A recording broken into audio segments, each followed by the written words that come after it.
Greetings, lords and ladies. We are back once again, and this time we are here for the penultimate episode of House of the Dragon Season 3, Episode 7. That's right, this is our almost final time for the season to discuss Hot D. And boy, what a doozy it is this week. What a setup for like a epic conclusion to the season. As per usual with the episode reviews, we'll be recapping the events of the episode, going over our initial thoughts and reactions, speculating a little bit on what we think might happen in the finale, and just kind of giving our overall just thoughts about the episode as a whole. We may not cover everything, but we are going to be going into spoilers. So if you have not seen the episode yet, do yourself a favor, watch the episode first, then come back here and tell us your thoughts in the comments down below. And also, don't forget to do all the usual YouTube things. Hit that like button, hit that subscribe button, hit the notification bell so you don't miss any brand new episode reviews coming up, especially for our finale as well. And if you're on the mobile version, please hit the hype button because that will help to spread this video throughout the algorithm to other Ice and Fire fans that may discover our content. It really does help a small channel like ours out. We do appreciate the support. But yeah, let's get into it. So, whoa, what a crazy episode. Man, where do we want to start? I guess we'll start with Helena. She experiences a dream and kind of like gets to kind of see every end of the spectrum of like kind of her worst fears, her hopes, dreams, everything she wanted and everything she's afraid may come to pass. Kind of hits her all at once. And then Rhaenyra tries to basically enlist her to help her kind of justify all of her actions by being like, well, if you see it in your dreams, then that means, this wasn't all for nothing. That I was meant to do all this. Like, this is what the gods intended for me, kind of thing. And Helena's just like, no. Because, one, this lady doesn't really know her sister all that well. Two, they never really had that strong of a relationship. Which is kind of the same point. But three, yes, it wasn't her directly, but people in her employ had her son murdered. So... of course, Helena is going to be very distrusting of Rhaenyra. And yes, she's clearly somewhat on the spectrum, but that doesn't make her stupid. She knows, what position she's in as a prisoner. She knows that, there isn't much she can do, but this is kind of the one thing that she has. This is her one card to play, so she's like, I'm not just going to help you. And of course, that makes things a little tense with Rhaenyra. Yeah. So, next up, there is the stuff with Alicent, Alice, and Aemon. Jesus Christ, Aemon, you and your mommy issues, dude. What the hell? Now granted, it's not so outside of the box for Targaryens to lust over family members because incest is a common practice among them, so it's not really anything outside of their culture. Still, I feel like mother-son incest is even a level above the normal Targaryen incest, quote unquote. We've heard of plenty of brother to sister, cousin to cousin, but we rarely see a father to daughter or a mother to son relationship happen, even among the Targs. So that just goes to show you to how fucking sick and twisted Aemon is. And Alicent takes full advantage of his vulnerability by straight up poisoning him. But luckily for him, his crazy witch wife is also a master of poisons. So, unfortunately, that is not the end of Aemon One Eye. But luckily, Allison does still get out of there. So, so we'll have to see, where that leads. She did do a GTFO. I mean, like, as far as she knows, Aemon's dead, so she can report back to Rhaenyra, like, yeah, my escort's dead, but I did my job, at least to my knowledge. I killed Aemon. So, I held up my end of the bargain. Now, of course, she doesn't know that, Alice is a fucking witch. Although, Aemon did kind of say, he did say that she's a maester of sorts, so she should have saw this part coming and she should have double checked. But I understand wanting to get the fuck out of there because it's icky in there and Harrenhal is cursed as fuck. Yeah. And speaking of Aemon, bro, that fake out, right? I'm not gonna lie, they had me for a second. I was like, wait, what? And it's like, oh god, it's a dream. It's like, oh thank God. I didn't want to deal with that. I didn't like would you classify that as a wet nightmare? Yes I would. Like, I feel like that's the only way to put it, right? Because like he had a sexual nightmare. Yeah, he did. So weird as fuck. That's a new phrase I never thought I'd have to coin, but I'm coining it here, I guess. I'm sure it's been used somewhere else. But this is the first time I've used it. But yeah, fucking weird. Aemon, total weirdo. Do not like him. But you know who I have surprisingly grown to like over the course of this season? One Aegon II. Holy shit! Yeah. The growth on this goblin. Like, who knew? All it would take is getting charbroiled and forced to actually face adversity head on for me to actually like him is a strong word, but I respect him. He stood on business. He really did. And like, he's been a pawn his entire life, pushed around, a puppet to his grandfather, and then, obviously the members of his council and all the like, and all the different high lords and such who didn't believe in Rhaenyra, of course, kind of just used him as a proxy. And so he never really got a choice in anything. He never really got to develop as a king, as a ruler. He didn't really have any kind of, spine. He was just constantly had a hand up his ass. He was just a puppet the entire time. He was just a puppet king, a puppet ruler. No real, kind of teeth there, to borrow, the phrase from about, from the books about, the false Aegon, or at least the supposed false Aegon from the regular Ice and Fire books. He's kind of a mummer's dragon, if you really think about it, right? He's a puppet king. Yeah. So, but, in his, what seemed to be his final moments, he finally says, no, fuck that. I'm done running. I'm done being used by everybody. I believe myself to be king. If I'm gonna go down, I'm gonna go down as king. I'm not gonna go down as some nameless hobo in the middle of the Riverlands. If I'm gonna die, they're going to bury me as a king and they're going to remember me. He stood his ground, stood tall, and the gods answered him in kind by returning his dragon. And now the balance of power has shifted.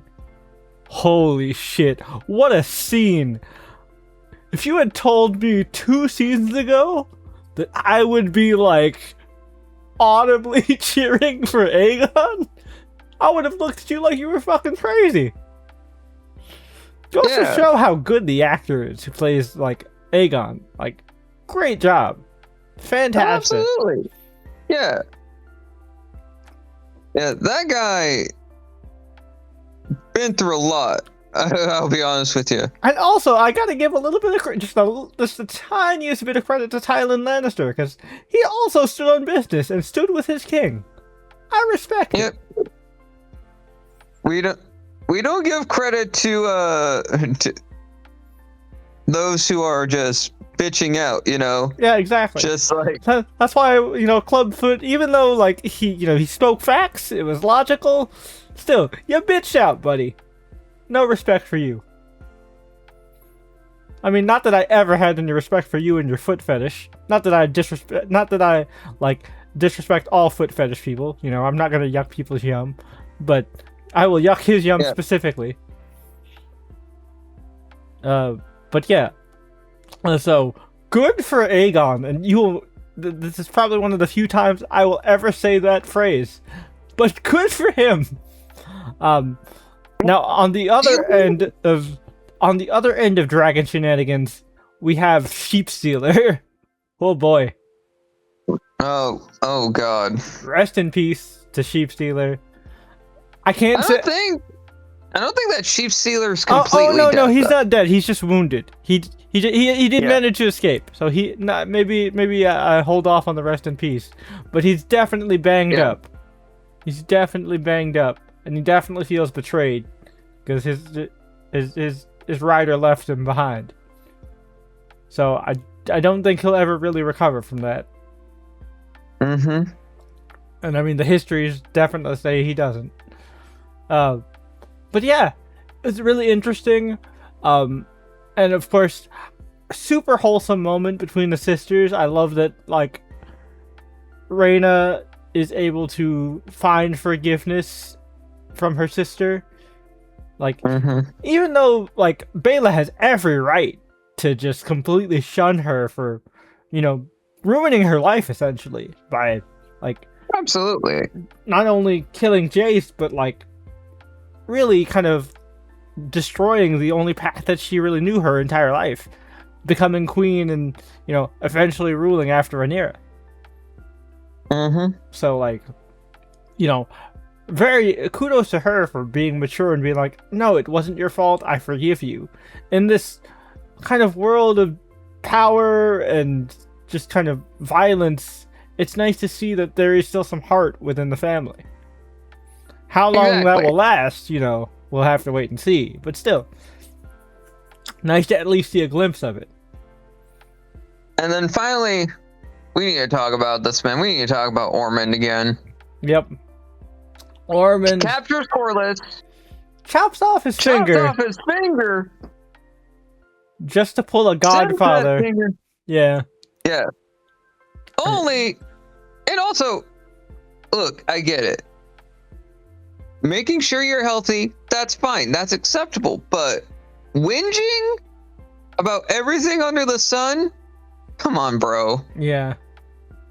And then, of course, he, as the puppet master he is accruing assets, and he saw, due to his network of spies within King's Landing, that someone within Rhaenyra's employ is faltering and could easily be manipulated because he's a dumb, drunken idiot. That, of course, being Ulf. Not even gonna add a sir to his name. Fuck that guy. He's a dirty rat bastard, both in a literal and figurative sense. Yeah, he's a rat. He basically said, you know what? They don't. Rhaenyra's not giving me anything. They don't respect me. They're gonna embarrass me. So fuck. And he's offering me a nice castle. I like this guy. Yeah, he's going to try to steal the seat of House Velaryon because Ormond didn't get his way that he thought that he can just sway Corlys. Right? That's because Corlys happens to be I don't know, a real man who has principles and honor, not some weak bitch like Ulf. Corlys doesn't whine about eating things that are a little bit fatty. Yep. Like, come on, bro. Like every time he talks, the more I just hate him. And again, kudos to the actor, because it takes a lot to make a hateable character, like a character this hateable that we've only seen like such little screen time of comparatively. Great job performance wise. Yeah, like Ormond's actor Excellent work. And he's a really good antagonist. I don't want to call him a villain because he's definitely more of like a major thorn in the side, more so than like a big threat. I honestly, and you know, this, you know, clearly obvious, the main threat throughout the whole season is the house crumbling in on itself, right? Which is kind of the whole idea of the war and what is the cost of war that we've been talking about since the beginning of this season in particular.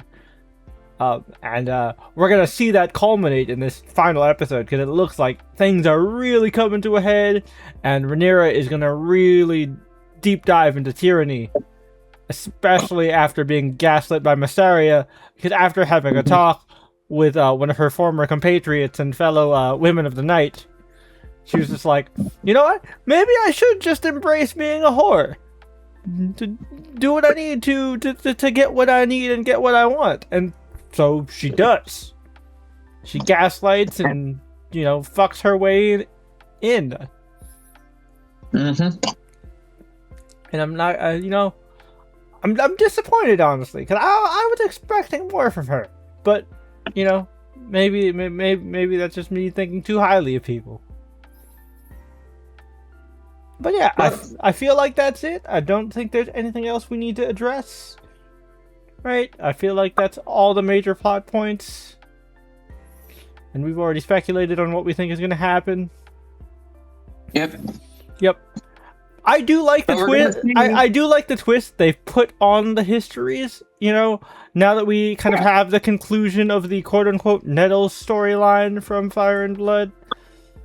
Yeah. I like this idea of that, like, in the actual recorded text, they twisted it to make Daemon look worse, and obviously they hid the secret of the fact that it wasn't actually some random common girl. It was actually Daemon protecting his daughter and being a good father, because obviously that would make him look honorable and noble, and you can't have that for the, you know, the nasty rogue prince that they want to, you know, smear all up and down this book. So it makes sense. Mm-hmm.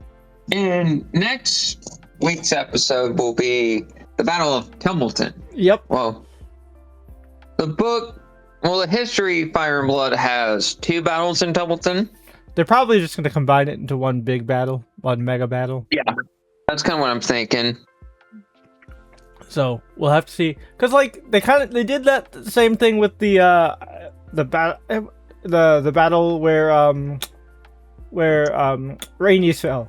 I forget the actual location, but that was a smaller battle that they also extended and combined with another smaller battle in the show. So I think it's probably going to be the same method, especially because it's going to be the big season finale climax. Makes a lot of sense. I can't wait to see what they cook up with this one. Super excited. But yeah, as always, don't forget to leave this video a like, do all the usual YouTube things. Tell us your thoughts in the comments down below, as always. And remember, hit that notification bell so you do not miss our future episode reviews, including our coverage of the finale next week. And we are going to do our best to try and get it to you early. No promises, but we are, like I said, going to try our very best. Until next time, we shall catch you guys later. Peace.